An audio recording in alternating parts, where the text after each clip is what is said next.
सागर, दीपिका, आज से पहले मैंने इससे भद्दा मजाक कभी नहीं सुना। अनीशा, ये मजाक नहीं, सच्चाई। और तुम इसे जितना जल्दी स्वीकार कर लो वही तुम्हारे लिए अच्छा होगा।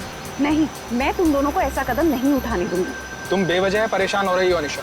हम जो कुछ भी कर रहे हैं उसमें हम सबका फायदा है और तुम्हारा भी। सागर, नुकसान और फायदे से पहले सही और गलत के बारे में भी सोचना चाहिए। बस अनीशा, ये नैतिक विज्ञान का लेक्चर देके हमें बोर करना बंद करो। और तुम्हारा ये लेक्चर सुन के हम लोग अपना फैसला नहीं बदलेंगे। देख लेना, तुम दोनों बहुत पछताओगे। ओ नो, ये गाड़ी तो हमारी तरफ आ रही है। अब क्या करें?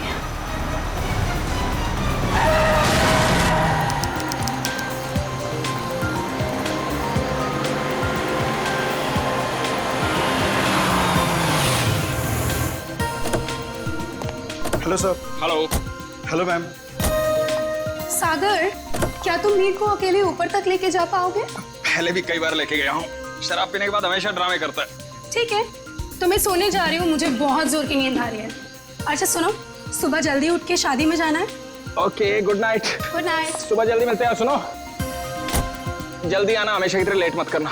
ओके। सर, हम आपकी कुछ मदद करें? एक व्हील चेयर ले आओ। व्हीलचेयर की क्या जरूरत है सर? हम दोनों इन्हें ऊपर ले जाते हैं। आपका कमरा नंबर 303 है ना?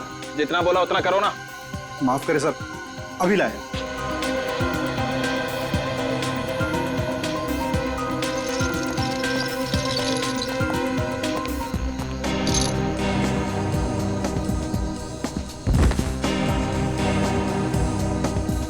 उठाओ इसे। जब सहन नहीं होती तो पीता क्यों है? सर, खाने में कुछ लेंगे? एक सूप ले आओ। Okay sir. सर, इन्होंने सूप ऑर्डर किया। जब से ये लोग इस होटल में रहने आए हैं ना, ऐसा तीसरी बार हुआ है। पता नहीं इतनी शराब क्यों पीते हैं जब पचा ही नहीं सकते।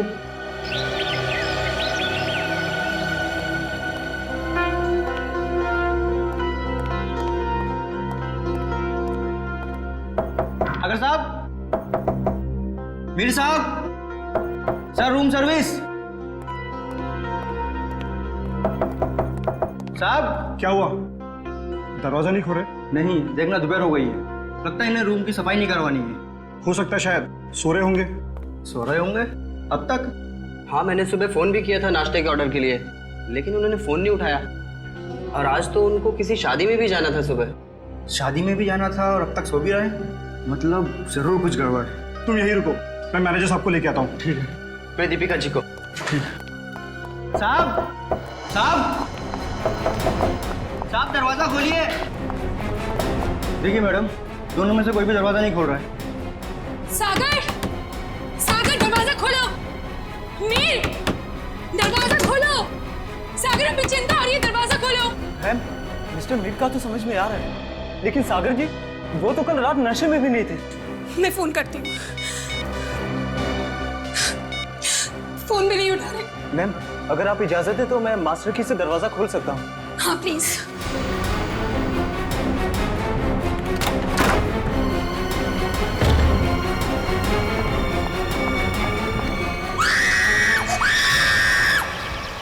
नील, तुम सोच भी नहीं सकते मैं इन छुट्टियों को लेकर कितनी उत्सुक हूँ।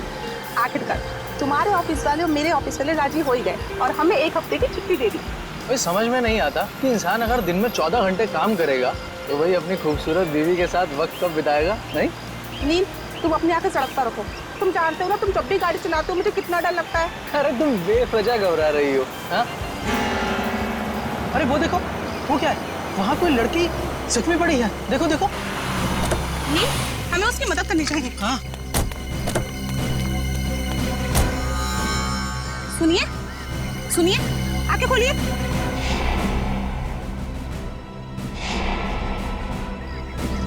आप ठीक तो हैं? मैं पानी लेकर आता हूँ।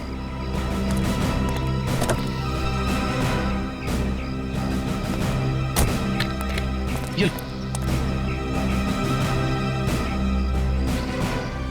पानी पीजिए। आंखें खोलिए। सुनिए, आप ठीक तो हैं? सीआईडी। सीआईडी? नील, हमें इनको अस्पताल लेकर चलना चाहिए। हाँ, और मैं सीआईडी को भी खबर कर देता हूँ। हाँ ठीक है।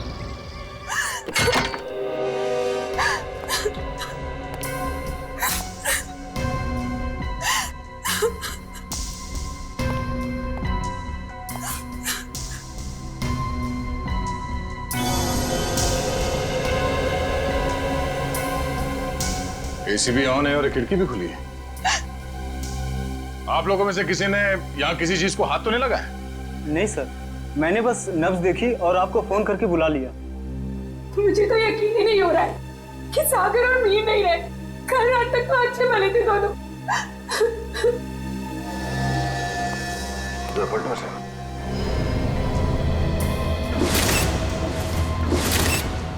ये देखो फ्रेडी, मीर का खून गला घोट के किया गया है। हाँ सर, गले पे लाल निशान साफ साफ दिख रहा है। निशान देख के लगता है कि नायलॉन के रस्सी से गला घोटा गया इसका।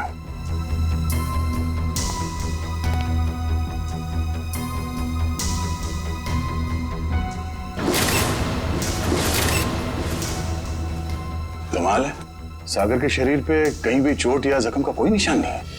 सर, हो सकता है कि सिर्फ मीर का खून हुआ हो और सागर अपने आप मर गया हो, दिल का दौरा पड़ने की वजह से या फिर और कोई बीमारी की वजह से। नहीं सर, सागर को ऐसी कोई बीमारी नहीं थी। आप चाहे तो मैं आपको उसकी मेडिकल रिपोर्ट दिखा सकती हूँ। मेडिकल रिपोर्ट तो हम देख ही लेंगे। वैसे आप है कौन? मैं दीपिका, सागर और मीर की चचेरी बहन। सर, हम लोग यहाँ शादी में आए थे। और ये शादी कब है? सर, आज सुबह ही थी। कल रात देर से सोने की वजह से सुबह मेरी आंख ही नहीं खुली। और रात को इन दोनों की मौत हो गई। आप लोगों में से आखिरी बार किसने देखा था इन्हें? सर, मैंने देखा था। कल मिस्टर मीर बहुत ज्यादा शराब पी लिए थे और होश में नहीं थे सर। तब मिस्टर सागर इन्हें होटल में लेकर आए थे, तब देखा था सर। क्या मीर अक्सर शराब पीता था? हाँ सर, मीर बहुत ज्यादा शराब पीता था और शराब इससे बर्दाश्त नहीं होती थी। उसके बाद किसी ने देखा इन्हें? हो सकता है कोई कमरे में आया हो रूम सर्विस के लिए या किसी और काम के लिए। हाँ सर, मैं आया था रूम में सूप लेकर। उस वक्त मीर साहब बिस्तर पर लेटे हुए थे और सागर साहब टीवी देख रहे थे। उस वक्त टाइम क्या हुआ था? करीब 12:30 बजे। 12:30 बजे, मतलब उसके बाद इस कमरे का दरवाजा खुला नहीं है। आप लोगों ने आधे घंटे पहले दूसरी चाबी से दरवाजा खोला, राइट? जी सर। इसका मतलब है कोई और आया था यहाँ इस कमरे में, कोई तीसरा आदमी, शायद इस खिड़की से। ये नामुमकिन है सर। हमारे सिक्योरिटी गार्ड हर वक्त नीचे पहरा देते रहते हैं, तो कोई खिड़की से कैसे आ सकता है? कोई गेस्ट आया था इनसे मिलने के लिए यहाँ? नहीं। कोई गेस्ट अंदर नहीं आया, कोई खिड़की से अंदर नहीं आया। इसका मतलब है खून होटल के स्टाफ में से किसी ने किया है, ठीक उसी तरीके से। और शायद वो इस दरवाजे से ही अंदर आया, दूसरे चाबी से ये कमरे का दरवाजा खोला गया। सर, ये आप क्या कह रहे हैं सर? भला हम अपने कस्टमर का खून क्यों करेंगे? शायद लूटने के इरादे से। रेडी पंकज, कमरे की अच्छी तरह से तलाशी लो। सर, रात को 2 बजे तक तो कॉरिडोर में मैं फोन पे बात कर रहा था। मैंने तो किसी को इनके कमरे में आते हुए नहीं देखा। आपका कमरा कौन सा है? सर, वो 304।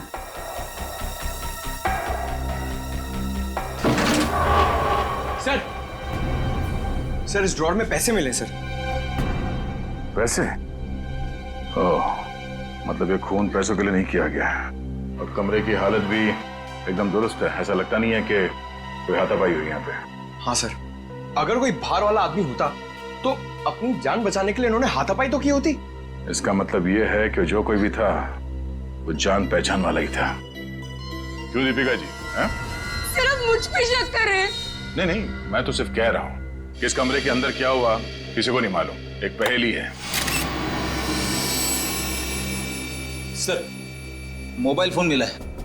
सर, ये तो सागर का फोन है। सागर का फोन और मीर का फोन मिला? नहीं। मीर का फोन? सर, पता नहीं कहाँ है। कोई बात नहीं, हम पता लगा लेंगे। बड़ी पंकज, आसपास दूसरे कमरों की भी तलाशी लो और यहाँ पे जितने उंगलियों के निशान मिलते हैं सब उठा लो। हेलो, हाँ, क्या? कहाँ पे? एक्सक्यूज मी, ये वार्ड नंबर 3 का है? उस तरफ। इस तरफ? आप लोग सीआईडी से हैं? जी हाँ, नील आप ही हैं? जी। आप ही ने हमारे सीनियर इंस्पेक्टर मिस्टर दया को फोन किया था, एक मरीज को हमारी जरूरत है। हाँ सर, वो एक लड़की है, वो मुझे और मेरी पत्नी को मरुआ रोड पे एक खाई के पास घायल अवस्था में मिली थी। घायल अवस्था में? जी हाँ सर, ऐसा लगता है जैसे किसी ने उन्हें जानबूझकर खाई में फेंक दिया था। उन्हें देख सकते हैं कहाँ है वो? हाँ, आइए सर। प्लीज। रेखा, ये लोग सीआईडी से हैं। अच्छा, ये बताइए कि इनके पास से आप लोगों को कुछ मिला क्या? जी सर। सर इनके पास से हमें ये लाइसेंस मिला है। और सर ये मोबाइल भी मिला है। अनीशा, सर हमने सोचा कि इनके घर वालों को फोन करके खबर कर दें, तो हमने इन्हीं के फोन से कुछ लोगों को फोन किया, लेकिन किसी ने भी फोन नहीं उठाया। किसी ने भी फोन नहीं उठाया? हाँ सर। दीपिका, सागर, मीर। अरे सर, ये तो वही लोग हैं। इन सबको फोन किया था तुमने? जी हाँ सर, इनके फोन लिस्ट में इनकी सबसे ज्यादा बात इन्हीं लोगों से हुई थी, इसलिए। ठीक है, इनकी जान बचाने का बहुत बहुत शुक्रिया। आप लोगों की जरूरत पड़ेगी तो हम आपको इन्फॉर्म करेंगे। फिलहाल आप लोग जा सकते हैं। Thank you. डॉक्टर साहब, अब इनकी तबीयत कैसी है? सर इन्हें मामूली चोटें लगी है, पर सदमे की वजह से ये बेहोश हो गई थी। अब ये ठीक है। इनसे बात तो कर सकते हैं ना? जी सर। अनीशा जी आंखें खोलिए। देखिए ये सीआईडी वाले आपसे कुछ बात करना चाहते हैं। देखिए अनीशा जी, आप घबराइए मत।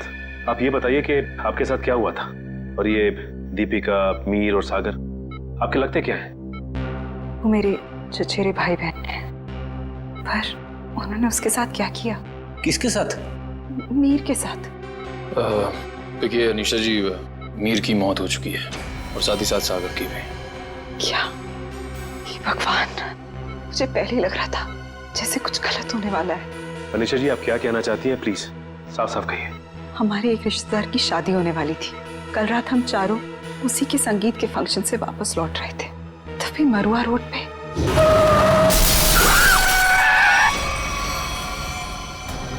तुम दोनों ठीक तो हो ना?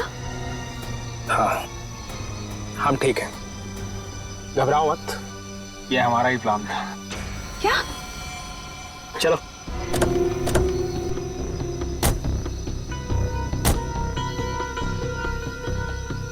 मीर का मोबाइल फोन रास्ते में कहीं फेंक देना, और ध्यान रहे जब तक हमें हमारा पैसा ना मिल जाए मीर बेहोश ही रहना चाहिए।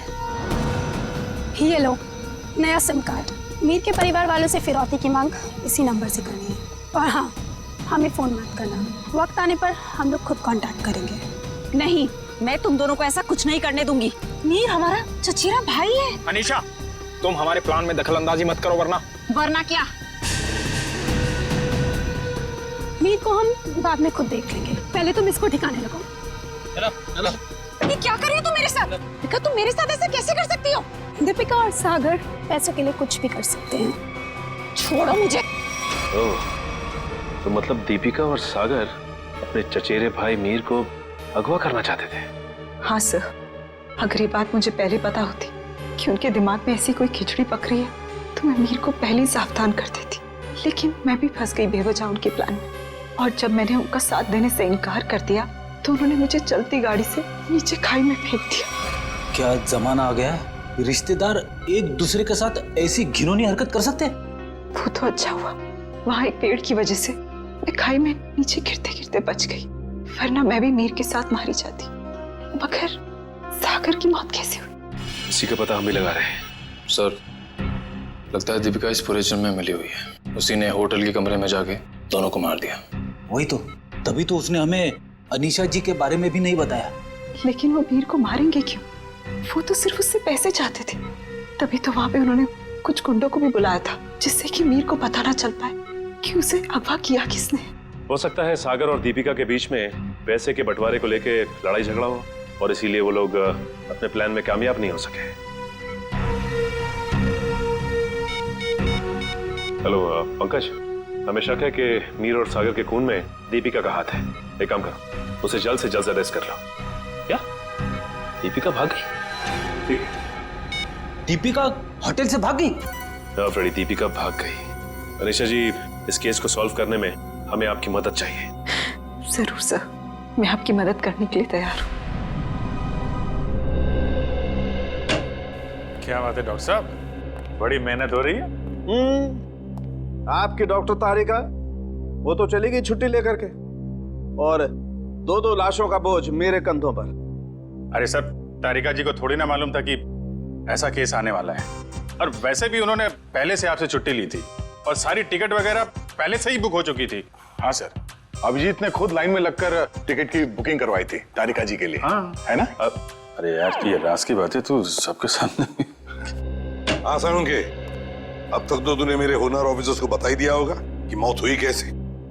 बस आपके ये होनहार ऑफिसर, इन्हें किसी और चीज से फुर्सत मिले तो लाश की बात करें ना। देखिए सर, हम लोग यहाँ सिर्फ लाश की बातें ही करने आए हैं। Oh, really? जी बताइए बताइए। बस इस मीर की मौत हुई है गला दबाने की वजह से। किसी ने बहुत ही होशियारी के साथ इसकी जैगुलर वेन को दबा दिया और तोड़ दिया, और ये काम किसी एक्सपर्ट का है। वो अच्छी तरह से जानता है कि गले के कौन से हिस्से को दबाने से जल्दी से मौत हो जाएगी। मीर ने शराब भी पी रखी थी ना? शराब भी पी रखी थी, और मीर के खून में मुझे एक ड्रग मिली, डोडीन नाम की ड्रग, जो इंसान को बहुत गहरी नींद में सुला देती है। जब इस मीर का खून हो रहा होगा ना, इसे पता भी नहीं चला होगा। ये मीर होटल जाने से पहले संगीत के फंक्शन में गया था, शायद वहीं किसी ने इसे ये ड्रग दी होगी। नहीं, मीर की मौत हुई कब? मीर की मौत हुई है लगभग 16 घंटे पहले। 16 घंटे पहले? मतलब जब सागर मीर को व्हील चेयर के ऊपर बिठाकर होटल के अंदर ले जा रहा था, तब तक ये मीर मर चुका था? बिल्कुल दया। इनफैक्ट सागर मीर को नहीं, मीर की लाश को कमरे में ले जा रहा था। तो फिर सागर की मौत कब हुई? सागर की मौत हुई है मीर की मौत के ठीक 12 घंटे के बाद, और सागर की बॉडी पर कहीं किसी किस्म की चोट के निशान नहीं है। तो फिर इसकी मौत हुई कैसे साळुंखे? इसकी मौत हुई है सफोकेशन की वजह से। किसी वजह से इसका दम घुट गया, ऑक्सीजन ने इसके फेफड़ों में जाना बंद कर दिया, और इसी वजह से सागर की मौत हो गई। पर सर, सागर का दम घुटा कैसे? ये पता लगाना भी बाकी है, लेकिन हाँ, फिलहाल मैं आप लोगों को एक बहुत अहम सुराग दे सकता हूँ। क्या क्या सुराग? एक मिनट।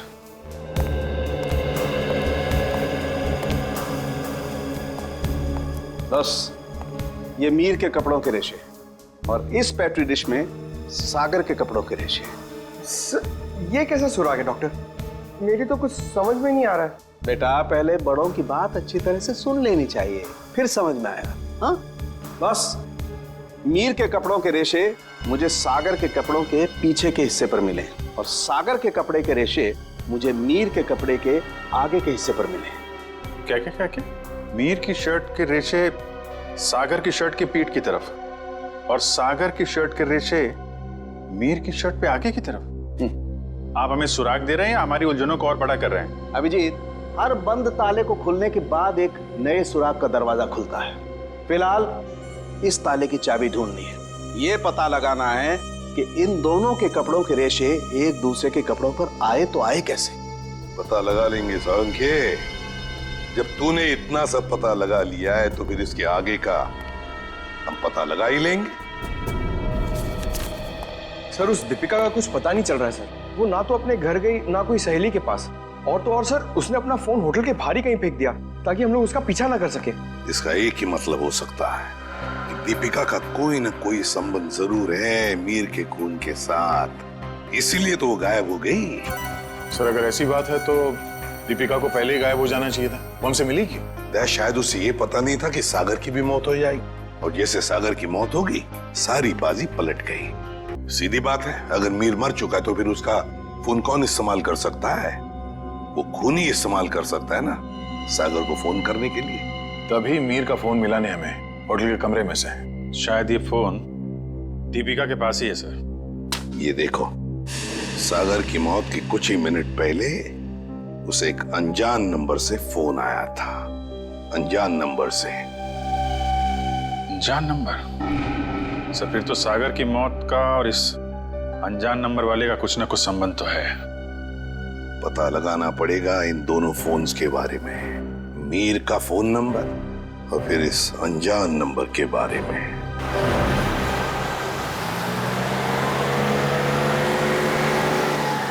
बस आप यहीं गाड़ी रोक दीजिए।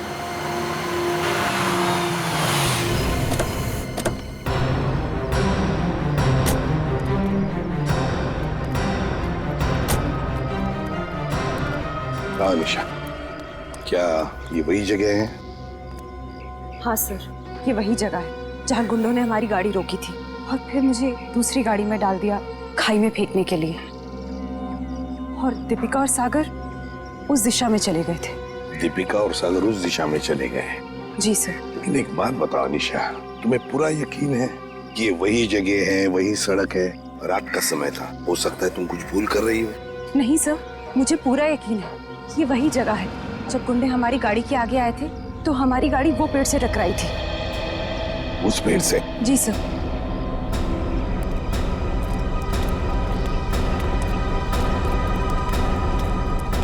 सर, यहाँ पे गाड़ी के टायर के निशान भी हैं। हाँ, जैसे ब्रेक लगाया। और सर, हाँ, यहाँ पे दूसरी गाड़ी भी थी, उसके टायर के भी निशान है यहाँ पे। हाँ, है तो सही, दूसरी गाड़ी के ही निशान है।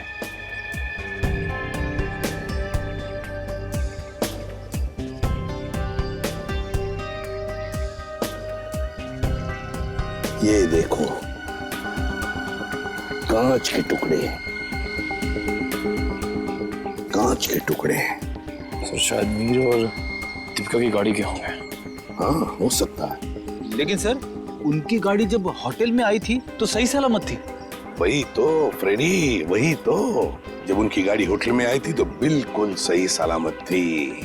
जरूर गाड़ी की मरम्मत की गई होगी, क्योंकि जब हमने गाड़ी होटल पर देखी तो बिल्कुल वैसे के वैसे थी जैसे कुछ भी नहीं हुआ था उस गाड़ी को। ये कुछ और ही चक्कर है।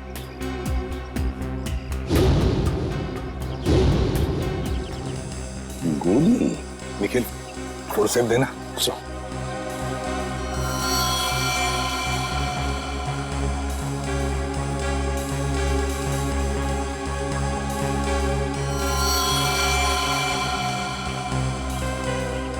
गोली चली है यहाँ पर। अनीशा, जब गुंडों के साथ मुठभेड़ हुई तब क्या किसी ने गोली चलाई थी या गोली चली थी? नहीं सर, मेरे सामने तो नहीं चलाई, पर हो सकता है मेरे जाने के बाद चली हो। तुम्हारे जाने के बाद? अनीशा के जाने के बाद गोली चली थी?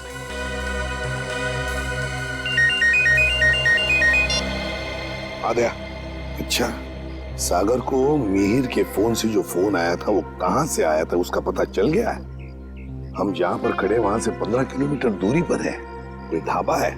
एक काम करो, डिटेल लोकेशन का एमएमएस भेज देना या एसएमएस भेज देना, ठीक है? Great work. सिस्टर, आप अनीशा को हॉस्पिटल ले जाना। निखिल, फोन करके दूसरी गाड़ी का इंतजाम करो। ढाबा।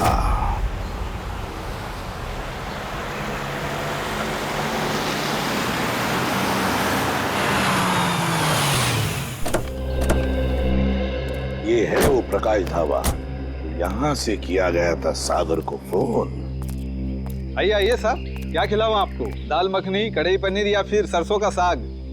बस कर यार, और नाम मत लेना वरना मेरे चूहों में पेट दौड़ने लगेंगे। सॉरी सर, मेरे पेट में चूहे दौड़ने लगेंगे। तो अच्छी बात है ना साहब, हमारा धंधा और बढ़ेगा। देखो, हम यहाँ खाना खाने के लिए नहीं, तहकीकात करने के लिए आए हैं। हम लोग सीआईडी से हैं। सीआईडी? तू चुप रहे छोटू। साहब, हुआ क्या है? हमने तो कुछ नहीं किया। हाँ, वो तो पता लगा ही लेंगे। खैर, पहले ये बताओ, 14 तारीख की रात को क्या तुम्हारे यहाँ एक कस्टमर आया था जो रात भर तुम्हारे इस ढाबे पर ही था? रात भर? रात भर 10 बजे से लेकर 6 बजे तक। क्या वो रात भर फोन पे ही बात कर रहा था? साहब, ढाबे पे तो नहीं था, पर हाँ, सड़क के उस पार एक गाड़ी खड़ी थी जिसके अंदर एक आदमी बैठा था और वो किसी से फोन पे बात कर रहा था। तो क्या तुमने उसे अच्छी तरह से देखा? नहीं साहब, अंधेरा था, इसके लिए चेहरा नहीं देख पाया। अच्छा, क्या वो अकेली गाड़ी में था या उसके साथ कोई और भी था? उसके साथ ड्राइवर था साहब। वो 2-3 दफा चाय लेने आया, खुद के लिए और वो दूसरे आदमी के लिए भी। और हाँ साहब, उसने कैंची भी तो मांगी थी। हाँ, कैंची मांगी थी? वो किस लिए? क्या मालूम साहब, बड़ा ही अजीब था वो ड्राइवर। गाड़ी से उतरा, मिट्टी और पत्थर जमा करके फिर से गाड़ी में बैठ गया। क्या जमाना आ गया है सर, आजकल लोग सड़क पर से पत्थर और मिट्टी भी चुराने लगे। किसी और काम के लिए फ्रेडी, पत्थर और मिट्टी किसी और काम के लिए। क्या वो ड्राइवर भी फोन पे बात कर रहा था? नहीं साहब, जो पीछे बैठा था वही आदमी बात कर रहा था। ड्राइवर को तो तुमने अच्छी तरह से देखा है ना? हाँ। तो हमारे लिए उसका एक स्केच बनवाओ, ठीक है? हाँ।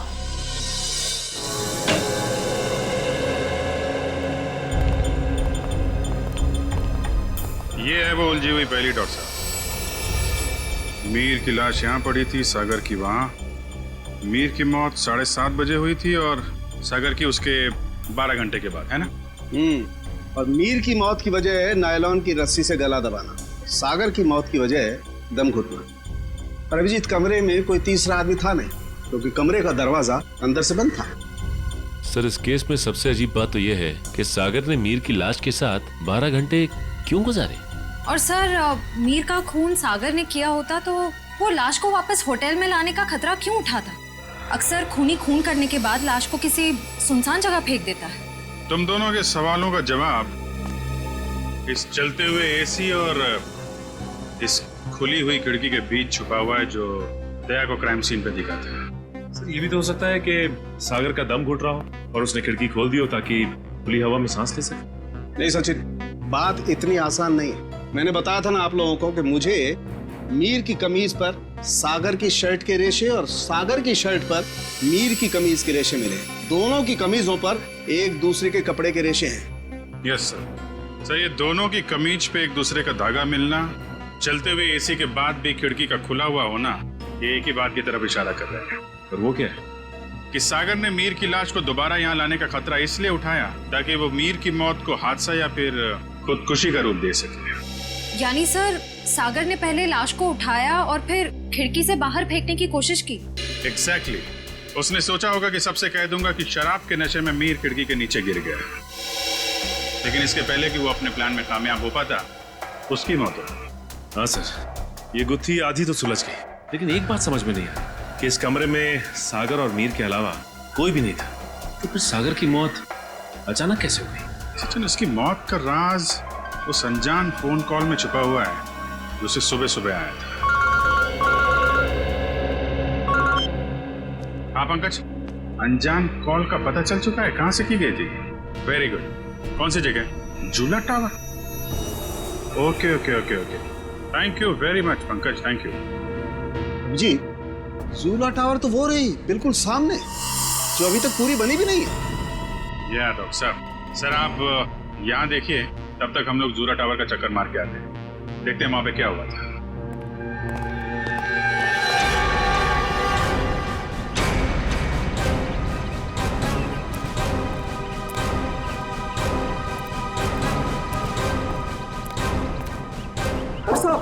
कौन है आप लोग? कहाँ जा रहे हैं? सीआईडी से हम लोग, हमारी ससुराल वाले। सीआईडी? कुछ हुआ है क्या साहब? क्या बात है साहब? साहब कुछ तो बताइए। चुपचाप आओ, पीछे पीछे हमारे, समझे?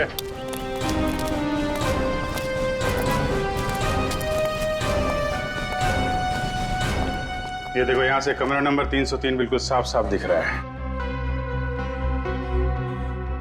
जरूर उस आदमी ने सागर को यहीं से फोन किया होगा। परसों रात तुम ही ड्यूटी पे थे यहाँ पे? हाँ साहब, मैं तो हर रात यहाँ ड्यूटी पर ही रहता हूँ। तो जरा ठीक से याद करके बताओ, परसों रात यहाँ पे कोई अजनबी आया था इस बिल्डिंग में? साहब, कुछ कॉलेज के बच्चे थे, कह रहे थे किसी पिक्चर की शूटिंग करनी है। पिक्चर की शूटिंग? कौन सी पिक्चर, क्या बताया उन लोगों ने? उन्होंने कहा कोई छोटी सी पिक्चर की शूटिंग करनी है कॉलेज के एग्जाम के लिए। उन्होंने मुझे 15,000 रुपये दिए और तुमने उन्हें अनुमति दे दी यहाँ शूट करने की? जी, मुझे लगा मेरी और मेरे बच्चों की मदद भी हो जाएगी। और खूनी की भी। खूनी? हाँ खूनी। तुम ही बताओ, उन लोगों का नाम नंबर कुछ है तुम्हारे पास? नहीं साहब। अच्छा ये बताओ कि वो बच्चे आए कैसे? साहब, वो लोग नीले रंग की गाड़ी में आए थे। नीली गाड़ी? गाड़ी का नंबर क्या? गाड़ी का नंबर याद नहीं, बहुत अंधेरा था। अच्छी चौकीदारी कर रहे थे, उनका नाम पता तक नहीं लिया तुमने, सिर्फ गाड़ी का रंग याद है बस। गलती हो गई साहब। पर हाँ साहब, एक बात है जो शायद आपको कुछ काम आ जाए। क्या बात? साहब, वो लोग उस कैमरे की बात कर रहे थे जो अपने साथ लेकर के आए थे। कह रहे थे महंगा है, संभाल के रखना, भाड़ा देना है। भाड़े का कैमरा? सर श्रेय और पंकज लगे हुए हैं कि स्टूडेंट्स ने फिल्म का कैमरा कहां से किराए पे लिया था। गुड। और दया, ड्राइवर का स्केच बन गया? हाँ सर, वो स्केच हमने सभी एम्प्लॉयमेंट एजेंसी में भेज दी है। बहुत जल्द उसकी पहचान हमारे सामने होगी। तू यहाँ? हाँ यार, लैब में बैठा बैठा बोर हो रहा था, मैंने सोचा आप लोगों के साथ ब्यूरो में चल के चाय पी लेता हूँ। अरे चाय तो हम आपको जरूर पिलाएंगे डॉक्टर साहब, लेकिन ऐसा कौन सा सबूत हाथ लग गया है जो आप भागे भागे यहाँ चले आए? सुराग हाथ में तो नहीं लगा है अभिजीत, लेकिन लगने वाला है। ये देखो, ये चार देख रहे हो? ये तो कोई कैलकुलेशन चार्ट लगता है। किस चीज का चार्ट है ये? बॉस, ये मीर और सागर की मौत का कैलकुलेशन चार्ट है। अगर मेरी कैलकुलेशन सही निकल गई ना, तो इस सागर के दम घुटने का राज यूं पता चल जाएगा, यूं। Sir I. सर, ये मिस्टर सोहन है। उन कॉलेज स्टूडेंट्स को कैमरा किराए पे इन्होंने ही दिया था। कौन से कॉलेज के स्टूडेंट्स थे वो? Sir, QR institute of medical science and research centre. ये मेडिकल कॉलेज के बच्चों को फिल्म मेकिंग में कहां से इंटरेस्ट होने लगा? कितने लोग आए थे? सर, 4 स्टूडेंट्स थे। 4 लोग? तो उनमें से किसी ने तो अपना नाम बताया होगा। हाँ सर, एक लड़के ने अपना नाम और नंबर दिया था। क्या नाम है उसका? सुनील। सर, नंबर बंद आ रहा है उसका। रास्ते भर ट्राई कर रहा था मैं। जरूर इस मेडिकल स्टूडेंट में से कोई है जो इन दोनों पर नजर रख रहा था, मीर और सागर पर। हाँ सर, और सुबह जिस प्राइवेट नंबर से सागर को फोन आया था वो भी इनमें से किसी ने किया होगा। बस इस मेडिकल कॉलेज में जाकर इन स्टूडेंट्स से मिलो, जरूर कोई ना कोई सुराग तो मिलेगा ही मिलेगा। हेलो, ड्राइवर का पता चल गया? कहाँ रहता है वो?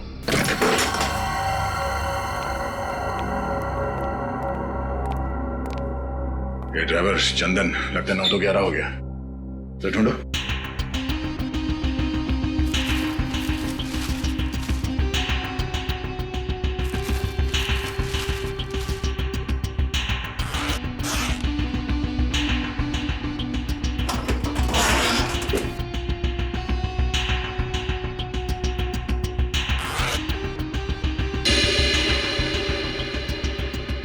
पंकज, पैसों का बैग तो यहीं पे है।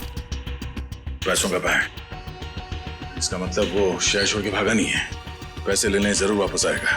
अरे भाई साहब, जी साहब, इधर आना। जी साहब, अरे ये चंदन कहाँ गया, कुछ पता है क्या? गाड़ी तो यही है, यही कहीं होगा। ठीक है, आप जाइए। कहीं ये वही गाड़ी तो नहीं जिसे ढाबे वाले ने देखा था? चलो देखते हैं।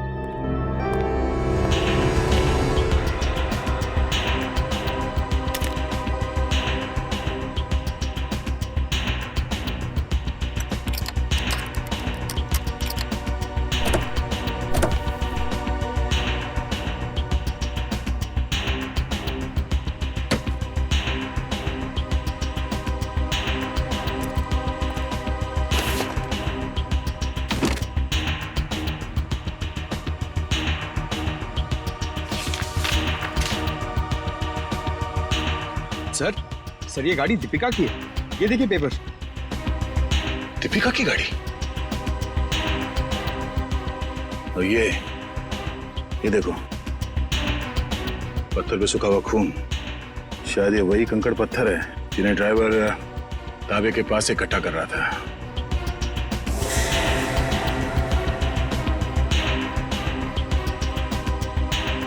और ये कैंची भी किस चीज के लिए इस्तेमाल किया होगा उसने? सर, मुझे तो कुछ समझ में ही नहीं आ रहा है। गाड़ी का ड्राइवर भी गायब है, ये पत्थर, कैंची, इन सब चीजों का क्या संबंध है सर? पंकज, वो भी पता चल जाएगा कि जो कोई भी इस गाड़ी के पिछले सीट में बैठा था वही पूरी रात मीर के फोन के जरिए सागर से बात कर रहा था। और अब ये सूखा हुआ खून बहुत जल्द हमें उसकी असली पहचान बता देगा। करण, तू 2 दिन से क्लास क्यों नहीं आ रहा? प्रोफेसर अमन बहुत नाराज हो रहे थे। क्या करूं यार, बुखार उतर ही नहीं रहा। लगता है मुझे फ्लू हो गया। बुखार? इसका माथा तो बिल्कुल ठंडा है। सर, तुम चारों ने अपने आप को बहुत बड़ी मुसीबत में डाल लिया है।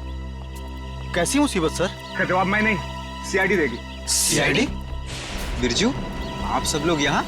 बहुत बड़ी भूल हुई जो तुम लोग को शूटिंग करने दी। सीआईडी के चक्कर में फंस गया मैं। लेकिन सीआईडी क्यों? शूटिंग करना कोई गैर कानूनी काम थोड़ी है। शूटिंग करना गैर कानूनी नहीं है, लेकिन खूनी की मदद करना गैर कानूनी है, और इसके लिए तुम सबको जेल हो सकती है, समझे?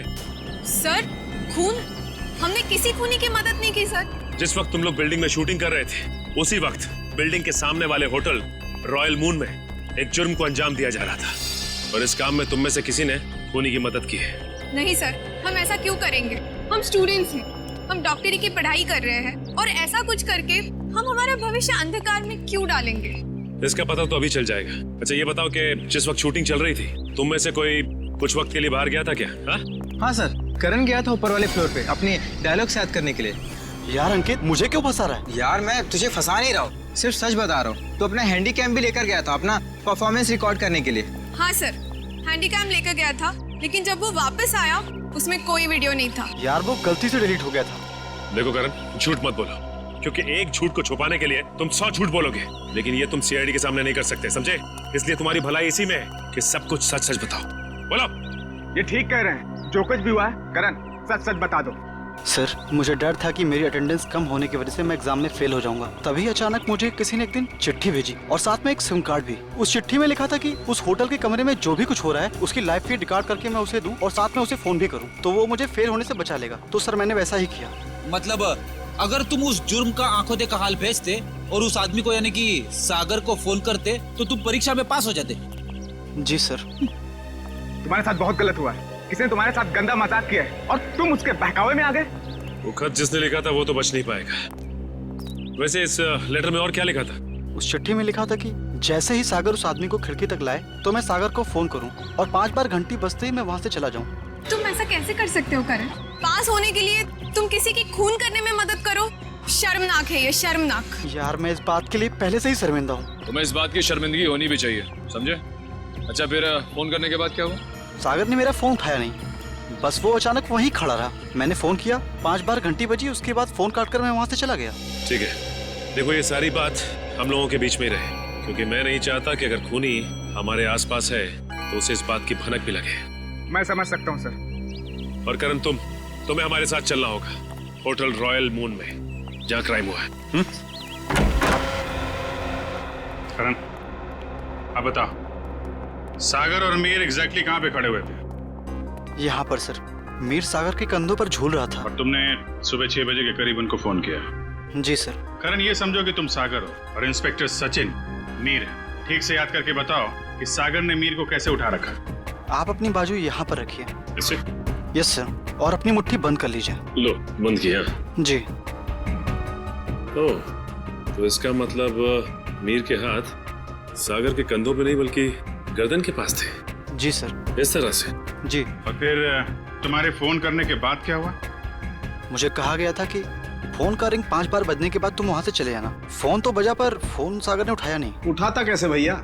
उस वक्त तो मीर सागर का खून कर रहा था। मीर सागर का खून कर रहा था? सर ये कैसे मुमकिन है? मीर तो खुद एक लाश था। तो तुमसे किसने कहा श्रेया की लाश खून नहीं कर सकती? सालुंके साहब, आप भी फ्रेडी की तरह। 1 मिनट सचिन, मैं कोई आत्मा की बात नहीं कर रहा हूँ, मैं साइंस की बात कर रहा हूँ।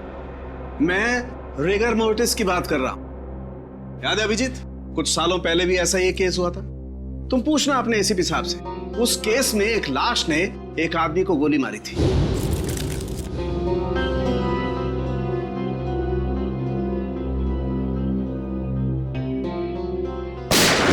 मैं भी यही सोचा था डॉक्टर साहब। अब इसे संयोग कहिए या बुरे काम का बुरा नतीजा, जिस वक्त सागर मीर की लाश को नीचे फेंकने वाला था, रिगर मोर्टिस सेट हो रहा था। उसने सागर के गर्दन को जकड़ा और दम घुटने की वजह से सागर की मौत हो गई। एग्जैक्टली हुआ कुछ ऐसा होगा, सागर कमरे में आया और किसी के फोन का इंतजार करने लगा, जो उसे बताने वाला था कि उसे एग्जैक्टली करना क्या है। फोन आने के बाद सागर ने मीर को बिस्तर से उठाया और उसे खिड़की की तरफ लेके गया ताकि मीर को हत्या या आत्महत्या बनाया जा सके। लेकिन एक बात है अभिजीत, मुझे नहीं लगता है कि ये कोई संयोग था या कोई बुरे काम का बुरा नतीजा था, बल्कि मुझे लगता है सागर को फोन ठीक उसी वक्त जानबूझकर किया गया जब मीर के हाथों में राइगर मोर्टिस सेट हो रहा हो और मीर का हाथ सागर की गर्दन दबा सके। आपकी बात में दम है सरों के साथ, वरना सागर के पास तो पूरी रात थी इस जुर्म को अंजाम देने के लिए। उसने सुबह तक इंतजार किया ही क्यों? क्योंकि वो चाहता था कि मीर के साथ साथ सागर का भी टिकट कट जाए और उस तक पहुंचने के सारे रास्ते बंद हो जाएं, कानून उस तक पहुंच ही ना पाए।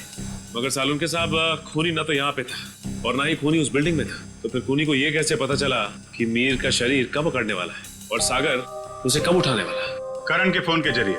मगर सर, सागर ने मेरा फोन तो उठाया ही नहीं। 5 बार रिंग बजी और मैं वहां से भाग गया। मैं भी बताता हूँ। श्रेया, जरा सागर के फोन पे कॉल करना। सर।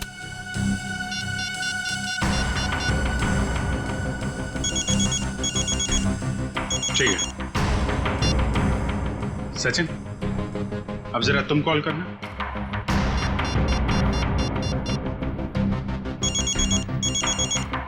ठीक है करण, अब तुम अपने फोन से सागर को कॉल करो।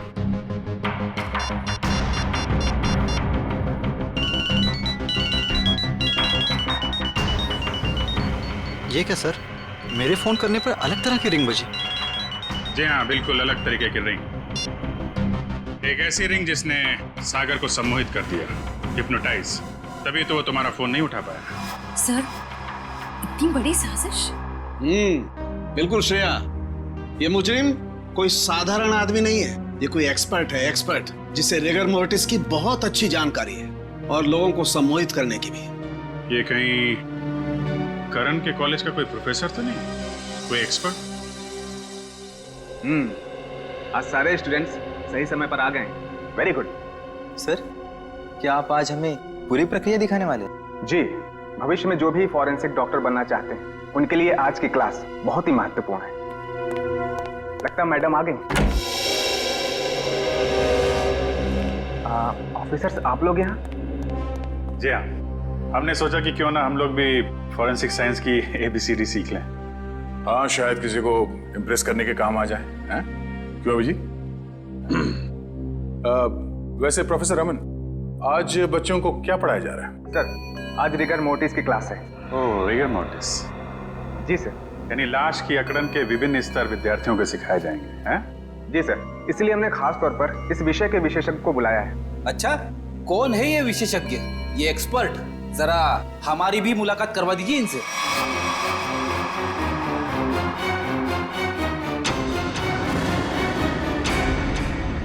अरे फ्रेडी, विशेषज्ञ को नहीं पहचाना तुमने? हैं?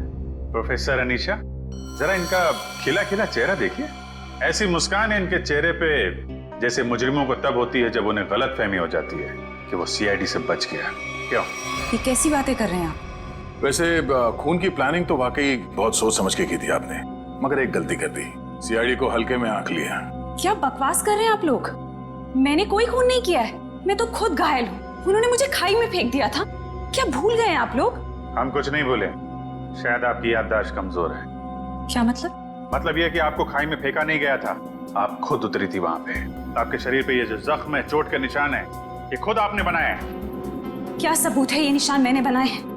वैसे हम जानते हैं कि फॉरेंसिक डॉक्टर होने का फायदा उठाकर आपने इस केस में ज्यादा सुराग नहीं छोड़े, पर उस कार को साफ करना भूल गई आप। पत्थर पे जो खून मिला है और कैंची पे जो उंगलियों के निशान है वो आपके हैं अनीशा जी। हमारे पास काफी सबूत हैं आपको अदालत में खूनी साबित करने के लिए। बाहर जाने के सभी दरवाजे बंद हो चुके हैं अमीशा जी, अब सिर्फ जेल का दरवाजा आपका इंतजार कर रहा है। अब बताइए क्यों किया आपने ये सब? दीपिका और सागर ने प्लान बनाया था, मीर को किडनैप कर लेंगे और बदले में उसके ट्रस्ट से ढेर सारा पैसा मांगेंगे। उन्हें नहीं पता था कि मुझे उनके प्लान के बारे में सब कुछ पता लग गया है और बदले में उनके खिलाफ में एक और प्लान बना रही थी जो उनके प्लान से कई ज्यादा खतरनाक था। और उस ड्राइवर और दीपिका का क्या किया तुमने? दोनों को मारकर जंगल में फेंक दिया नीलगंज के। शर्म आनी चाहिए तुम्हें। एक फॉरेंसिक डॉक्टर का फर्ज होता है कि वो समाज से जुर्म को मिटाने में कानून का साथ दे, खूनियों को पकड़ने में मदद करे, लेकिन तुमने अपनी शिक्षा का गलत इस्तेमाल किया है, खुद एक अपराधी बन गई। ऐसे घिनौने अपराध की सिर्फ एक ही सजा है, फांसी।